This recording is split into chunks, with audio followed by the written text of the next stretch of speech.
യഥോ ധർമ്മ തഥോ ജയ. ഭക്തസജ്ജനങ്ങളെ പ്രണാമം. തുടർന്ന് വരുന്ന മഹാഭാരത കഥകളിൽ കഴിഞ്ഞ ഭാഗത്ത് പ്രധാനമായും പറഞ്ഞു നിർത്തിയത് തീർത്ഥാടനത്തിലായിരിക്കുന്ന പാണ്ഡവർ ദ്വാരകയ്ക്ക് സമീപമുള്ള പ്രസാദ തീർത്ഥ കരയിലെത്തുന്നതും ആ പ്രസാദ തീർത്ഥക്കരയിൽ യുധിഷ്ഠിരൻ വളരെ ഘോരമായ ഒരു തപസ് അനുഷ്ഠിക്കുന്നതുമായ ഭാഗമാണ് കഴിഞ്ഞ ഭാഗത്ത് പറഞ്ഞത്. ഈ സമയത്ത് യുധിഷ്ഠിരൻ്റെ തപസ് വിവരമറിഞ്ഞ കൃഷ്ണനും ബലരാമനും സാത്വകിയും പ്രഭാസ തീർത്ഥക്കരയിലെത്തുകയും ഈ ഘോരമായ തപസ്സിൽ നിന്ന് യുധിഷ്ഠിരനെ വ്യതിചലിപ്പിക്കുകയും ചെയ്തു. 12 നാൾ തുടർന്ന ആ തപസ്സിൽ നിന്ന് യുധിഷ്ഠിരനെ വ്യതിചലിപ്പിക്കുന്ന ഭാഗമാണ് പ്രധാനമായും കഴിഞ്ഞ ഭാഗത്ത് പറഞ്ഞു നിർത്തിയത്.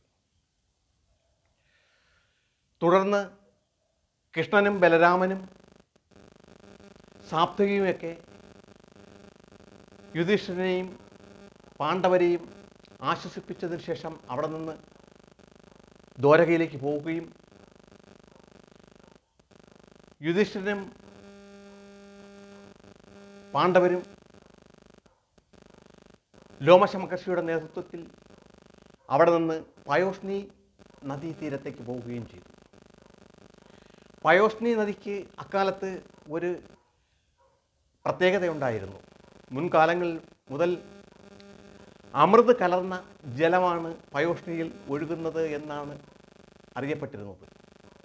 ആ പയോഷ്ണിയിൽ സ്നാനം ചെയ്തതിന് ശേഷം പാണ്ഡവർ ലോമശ മഹർഷിയുടെ നേതൃത്വത്തിൽ നർമ്മദാ നദീ തീരത്തേക്ക് പോവുകയും ആ നർമ്മദയുടെ തീരത്തുള്ള അനേകം തീർത്ഥഘട്ടങ്ങളിൽ അവർ സ്നാനം നടത്തുകയും ചെയ്ത കൂട്ടത്തിൽ ഒരു തീർത്ഥത്തിൽ സ്നാനം ചെയ്യുകയായിരുന്ന യുധിഷ്ഠിരനോട് ലോമശ മഹർഷി ഇപ്രകാരം പറഞ്ഞു: അല്ലയോ യുധിഷ്ഠിര, ഈ തീർത്ഥം പണ്ട് ചവന മഹർഷി ഉപയോഗിച്ചുകൊണ്ടിരുന്നതാണ്. ഈ പ്രദേശത്താണ് ചവന മഹർഷിയുടെ ആശ്രമമായിരുന്നത് എന്ന് അറിയിക്കുകയും ആ വിവരമറിഞ്ഞ യുധിഷ്ഠിരൻ ചവന മഹർഷിയെക്കുറിച്ച് കൂടുതൽ വിവരങ്ങൾ അറിയാൻ താല്പര്യമുണ്ട് എന്ന് ലോമശനെ അറിയിക്കുകയും ഇത് കേട്ട ലോമശൻ ചവന മഹർഷിയെക്കുറിച്ചുള്ള വിവരങ്ങൾ യുധിഷ്ഠിരനെയും മറ്റ് പാണ്ഡവരെയും അറിയിക്കാൻ തയ്യാറാവുകയും ചെയ്തു. അങ്ങനെ ലോമശൻ ഇപ്രകാരം പറഞ്ഞു തുടങ്ങി: അല്ലയോ യുധിഷ്ഠിര, പണ്ട് ഭരണൻ്റെ ബ്രഹ്മയജ്ഞത്തിൽ വച്ച് ബ്രഹ്മാവിന് ജനിച്ച പുത്രനാണ് ഭൃഗു. ഈ ഭൃഗു പ്രശസ്തനായ ഒരു ഋഷിശ്രേഷ്ഠനാവുകയും ആ ഋഷി പുലോമ എന്ന് പേരുള്ള ഒരു സ്ത്രീയെ വിവാഹം കഴിക്കുകയും ചെയ്തു. ഈ പുലോമയെ പുലോമൻ എന്ന് തന്നെ പേരുള്ള ഒരു രാക്ഷസൻ വളരെയധികം ഇഷ്ടപ്പെടുകയും ഏതെങ്കിലും വിധേന പുലോമയെ രാക്ഷസന് സ്വന്തമാക്കണം എന്ന ആഗ്രഹത്തോടുകൂടി ഇരിക്കുന്ന കാലഘട്ടത്തിലാണ് ഭൃഗു പുലോമയെ വിവാഹം കഴിച്ചു കൊണ്ടുപോയത്. പുലോമയും ഭൃഗുവും ഈ നർമ്മദാ നദീ തീരത്ത് ആശ്രമം കെട്ടി അവിടെ കുറച്ചുനാൾ പാർക്കവേ അവസരം പാർത്ത് കഴിയുകയായിരുന്ന പുലോമൻ ഒരു നാൾ ഭൃഗുവില്ലായിരുന്ന സമയത്ത് ഈ ആശ്രമത്തിലെത്തുകയും വരാഹരൂപം പൂണ്ട് പുലോമയെ അവിടെ നിന്ന് കടത്തിക്കൊണ്ടുപോവുകയും ചെയ്തു. അപ്പോൾ പുലോമ ഗർഭിണിയായിരുന്നു. ഭൃഗു എത്തുന്നതിന് മുമ്പ് അവിടെ നിന്ന് വളരെ അകലെ എത്തുന്ന നിലയ്ക്ക് വേണ്ടി വളരെ വേഗത്തിൽ വനത്തിലൂടെ ഓടുകയായിരുന്ന പുലോമ ഗർഭം പൂർത്തിയാവുന്നതിന് മുമ്പ് തന്നെ തൻ്റെ ഗർഭത്തിലുണ്ടായിരുന്ന കുഞ്ഞ് പുറന്തള്ളപ്പെടുകയും അങ്ങനെ പൂർത്തിയായി പ്രസവിക്കുന്നതിന് മുമ്പ് ഗർഭത്തിൽ നിന്ന് പുറത്താക്കപ്പെട്ട, അതായത് ചവനം ചെയ്യപ്പെട്ട ആ ഉണ്ണിക്ക് ചവനൻ എന്ന് പേര് ലഭിക്കുകയും ചെയ്തു. ഈ ചവനൻ ജന്മം കൊണ്ട് ആ സമയത്ത് തന്നെ അതിശോഭയോടുകൂടിയ പ്രകാശത്തോടുകൂടി ആയിരുന്നു ജനിച്ചത്. ആ പ്രകാശം കൊണ്ട് തന്നെ, അതായത് പുലോമയെ കടത്തിക്കൊണ്ടു പോവുകയായിരുന്ന പുലോമൻ എന്ന രാക്ഷസൻ ആ പ്രകാശത്തിൽ എരിഞ്ഞ് ഭസ്മമാവുകയാണ് ചെയ്തത്. ആ ഉണ്ണിയെയും എടുത്ത് കരഞ്ഞുകൊണ്ട് പുലോമ ആശ്രമത്തിലേക്ക് ഭൃഗുവിനടുത്ത് എത്തുകയും ബാല്യകാലം മുതൽ തന്നെ ശവനൻ തപസ്സിൽ ആകൃഷ്ടനായി തപസ് ചെയ്യാൻ ആരംഭിക്കുകയും ചെയ്തു. യുവാവായതോ വളർന്ന് എന്തിനേറെ വൃദ്ധനാകുന്നത് വരെയും ഇങ്ങനെ തപസ് തുടർന്നുകൊണ്ട് തന്നെ ഇരുന്ന ചവനൻ, ആ ചവനൻ തപസ് ചെയ്തിരുന്ന സ്ഥലത്ത് ഒരു വലിയ പുറ്റ് രൂപപ്പെടുകയും ആ പുറ്റിൽ അനേകം വള്ളി ലതാദികൾ ഇങ്ങനെ വളർന്ന് പന്തലിക്കുകയും ആ വള്ളികളിലും ഗതകളിലുമൊക്കെ അനേകം പക്ഷികൾ കൂടുകൂട്ടുകയും ഒക്കെ ചെയ്തു. അങ്ങനെ ആ പ്രദേശത്തുകൂടെ കടന്നു പോകുന്ന ഏതെങ്കിലും ആൾക്കാർക്ക് ഇങ്ങനെ ഒരു പുറ്റോ ചവൻ എന്നൊരു മഹർഷിയോ ഇവിടെ ഇരിക്കുന്നതായിട്ട് പോലും ബോധ്യമാകാത്ത അവസ്ഥയിലെത്തിയ ആ കാലഘട്ടത്തിൽ ഒരു നാള് ശരിയാതി എന്ന മഹാരാജാവ് മൃഗയാ വിനോദത്തിനായി നർമ്മദാ നദിയുടെ തീരത്ത് വനത്തിലൂടെ എത്തുകയും ശരിയാതി രാജാവിൻ്റെ പുത്രിയായ സുകന്യയും സുകന്യയുടെ തോഴിമാരും ശരിയാതി മഹാരാജാവിൻ്റെ അനേകം ഭടന്മാരുമൊക്കെ അക്കൂട്ടത്തിലുണ്ടായിരുന്നു.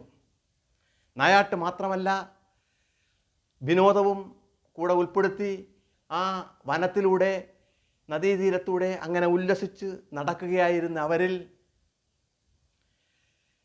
സുകന്യയും തോഴിമാരും നടന്നു പോകവേ അവർ വള്ളിപ്പടർപ്പുകൾക്ക് ഇടയിലൂടെ ഒരു പുറ്റ് കാണാനിടയാവുകയും അതിനകത്ത് നിന്ന് വളരെ ദിവ്യമായ ഒരു 2 പ്രകാശധാരകൾ പുറത്തേക്ക് വരുന്നത് കാണുകയും എന്താണ് ഈ പ്രകാശമെന്നറിയാനുള്ള ഉത്കണ്ഠ കൊണ്ട് സുകന്യ ഒരു വലിയ മുള്ളെടുത്ത് ആ പ്രകാശം വന്ന സ്ഥലത്തേക്ക് ഇങ്ങനെ 2 ഭാഗത്തും കുത്തി നോക്കുകയും ചെയ്തു. അത്ഭുതമെന്ന് പറയട്ടെ, നിമിഷ നേരങ്ങൾക്കുള്ളിൽ ആ പ്രകാശം നിലയ്ക്കുകയും ആ ഭാഗത്തു നിന്ന് രക്തം പുറത്തേക്ക് ഒഴുകി വരുന്നത് കണ്ട സുകന്യ ഭയന്ന് തോഴിമാരോടൊപ്പം അവിടെ നിന്ന് ഓടിപ്പോവുകയും വർഷങ്ങളായി തപസ്സിൽ തന്നെ മുഴുകിയിരിക്കുകയായിരുന്ന ചവന മഹർഷി തൻ്റെ കണ്ണിൽ ആരോ കുത്തി കണ്ണ് നഷ്ടപ്പെട്ട ആ സന്ദർഭത്തിൽ ഉണരുകയും വേദന കൊണ്ട് അകത്തിരുന്ന് പൊളയുകയായിരുന്ന ചവനൻ ആ സമയത്ത് ആരെയും ശപിച്ചില്ല. എന്നാൽ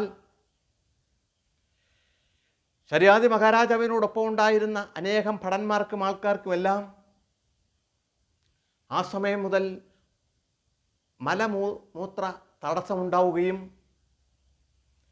അവർ വളരെയധികം വിമ്മിട്ടം അനുഭവിക്കുന്ന സ്ഥിതിയിലെത്തിയപ്പോൾ ഇതിന് കാരണം എന്താണ് എന്ന് ശരിയാതി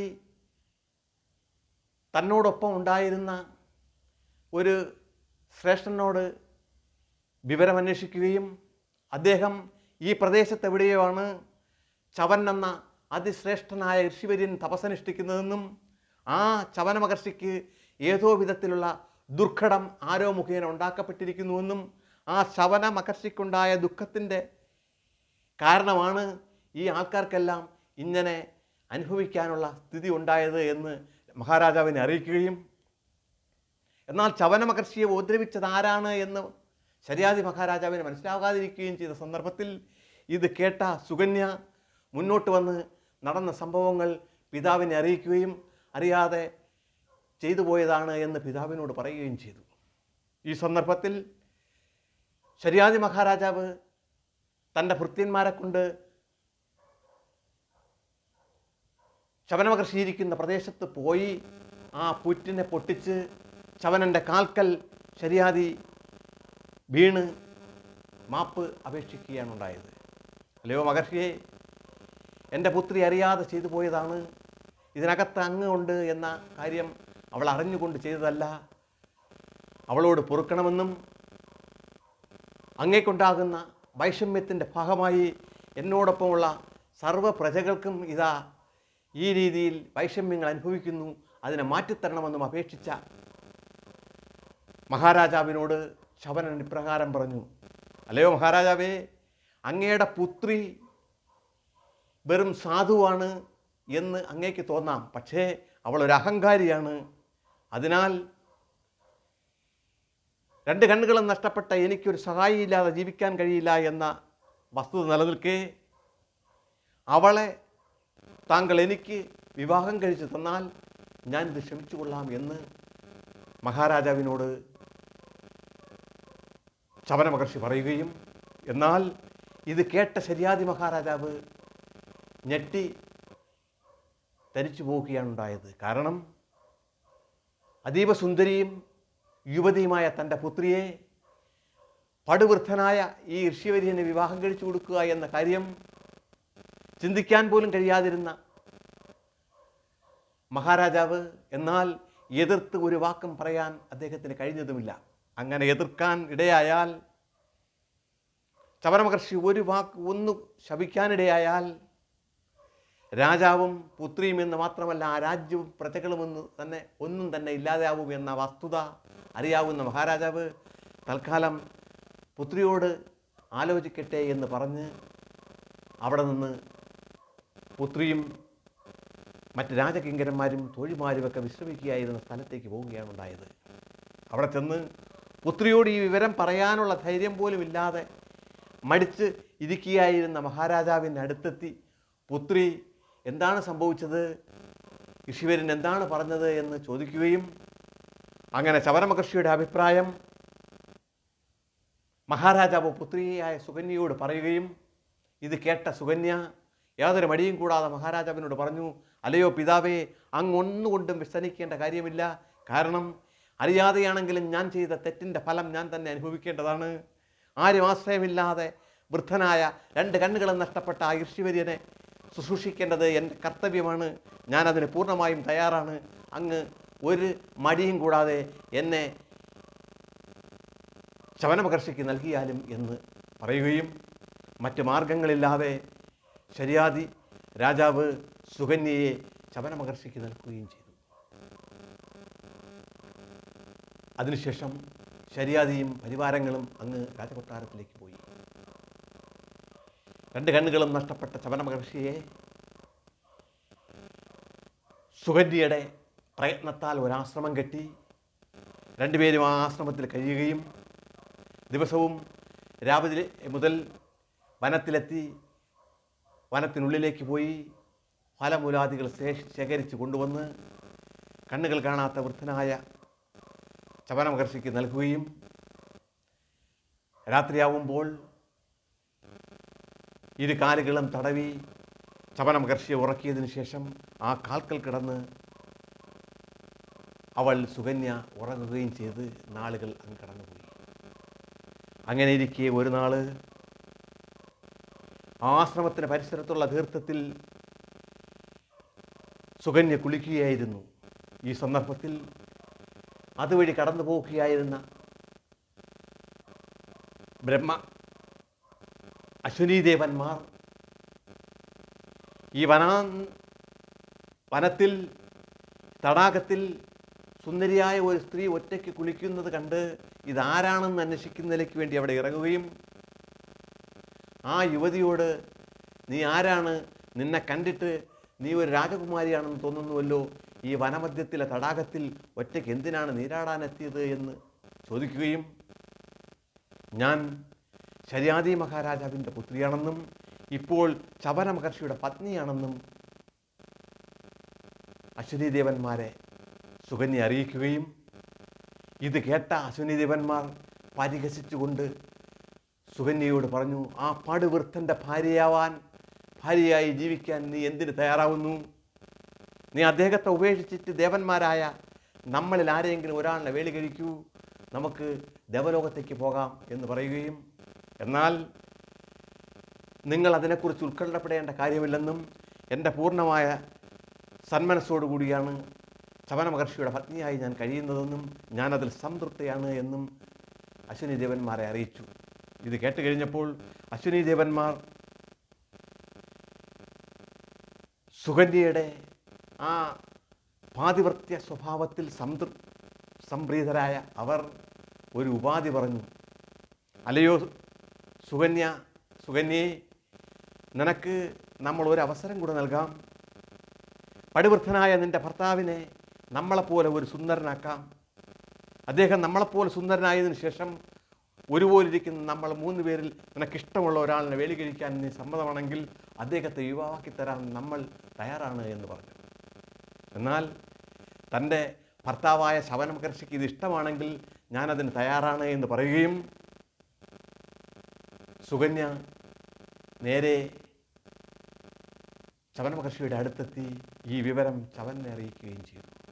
ഇത് കേട്ട ശവന മഹർഷി ആ വ്യവസ്ഥ അംഗീകരിച്ചുകൊണ്ട് സുകന്യയോടൊപ്പം അശ്വിനി ദേവന്മാരെ മുന്നിലെത്തുകയും അശ്വിനി ദേവന്മാർ ശവന മഹർഷിയെയും പിടിച്ചുകൊണ്ട് അടുത്തുള്ള ഒരു തീർത്ഥത്തിലേക്ക് ഇറങ്ങുകയും തീർത്ഥത്തിൽ നിന്ന് കയറി വന്ന 3 പേരും ഒരുപോലെ അശ്വിനി ദേവന്മാരെ പോലെ സുന്ദരരായും ഒരേ രീതിയിൽ കാണപ്പെടുകയും ചെയ്തു.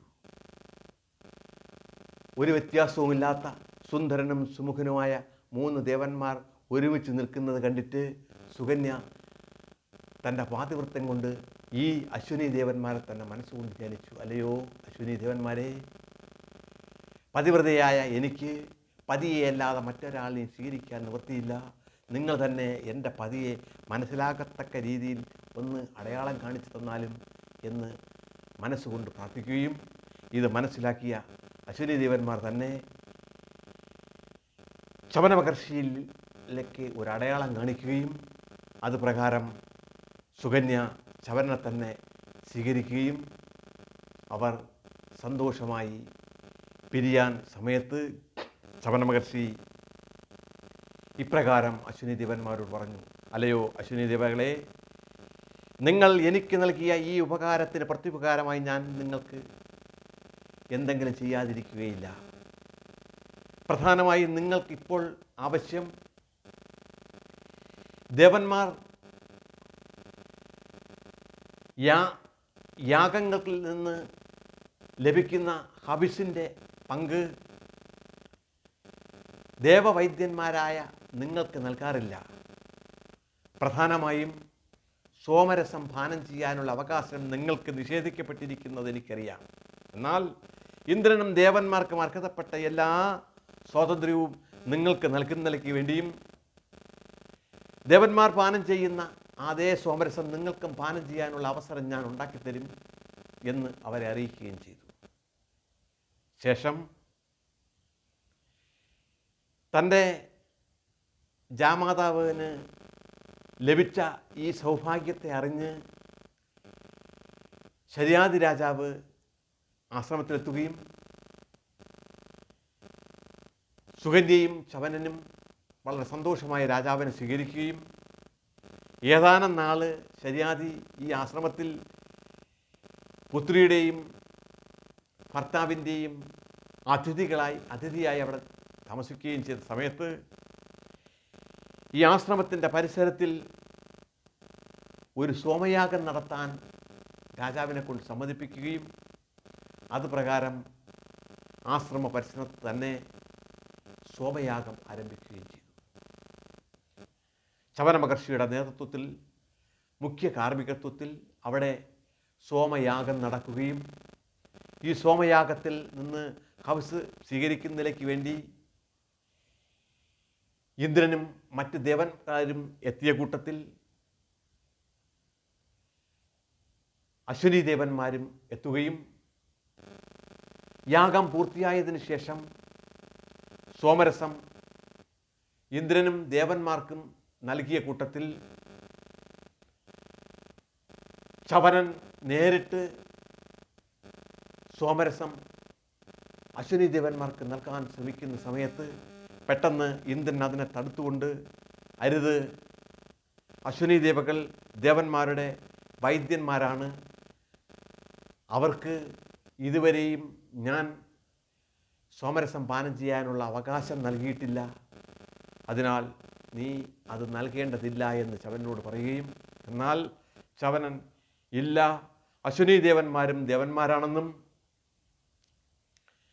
ഇന്ദ്രൻ മറ്റ് ദേവന്മാർക്ക് നൽകിയിട്ടുള്ള എല്ലാ സ്വാതന്ത്ര്യവും അശ്വിനി ദേവന്മാർക്ക് നൽകേണ്ടതാണെന്നും ഞാനിതാ ഈ സോമരസം അവർക്ക് പാനം ചെയ്യാൻ നൽകുന്നു എന്ന് പറഞ്ഞ് സോമരസം എടുത്ത് നിർത്തിയ സമയത്ത് ഇന്ദ്രൻ പെട്ടെന്ന് തൻ്റെ ആയുധം കൊണ്ട് ചവരനെ നേരിടാൻ ശ്രമിക്കുന്ന സമയത്ത് കൈ ഉയർത്തിയ ഇന്ദ്രൻ കൈ പൊങ്ങി അങ്ങനെ തന്നെ നിശ്ചലനായി നിൽക്കാനിടയാവുകയും ചലിക്കാൻ കഴിയാതിരുന്ന ഇന്ദ്രൻ അങ്ങനെ നിൽക്കെ തന്നെ ചവനൻ അശ്വിനി ദേവന്മാർക്ക് സോമരസം നൽകുകയും എന്നാൽ അതിൽ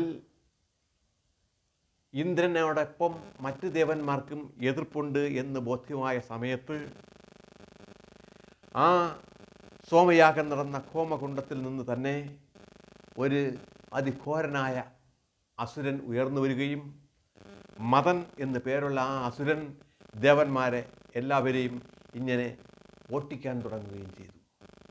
ഭയന്ന് ദേവന്മാർ ഓടിയ സന്ദർഭത്തിൽ ചലിക്കാൻ പോലും കഴിയാതെ നിൽക്കുകയായിരുന്ന ഇന്ദ്രനോട്, അല്ലയോ ദേവേന്ദ്ര, എൻ്റെ ആവശ്യം നീ അംഗീകരിക്കുക എന്ന് ചവന മഹർഷി ദേവേന്ദ്രനോട് പറയുകയും ഞാൻ അങ്ങയുടെ ആഗ്രഹം പൂർണ്ണമായും സമ്മതിച്ചിരിക്കുന്നു എന്ന് ചവന മഹർഷിയോട് ദേവേന്ദ്രൻ സമ്മതിക്കുകയും ചെയ്തു. അതായത് ഇന്നു മുതൽ അശ്വിനി ദേവന്മാർക്കും മറ്റു ദേവന്മാരെ പോലെ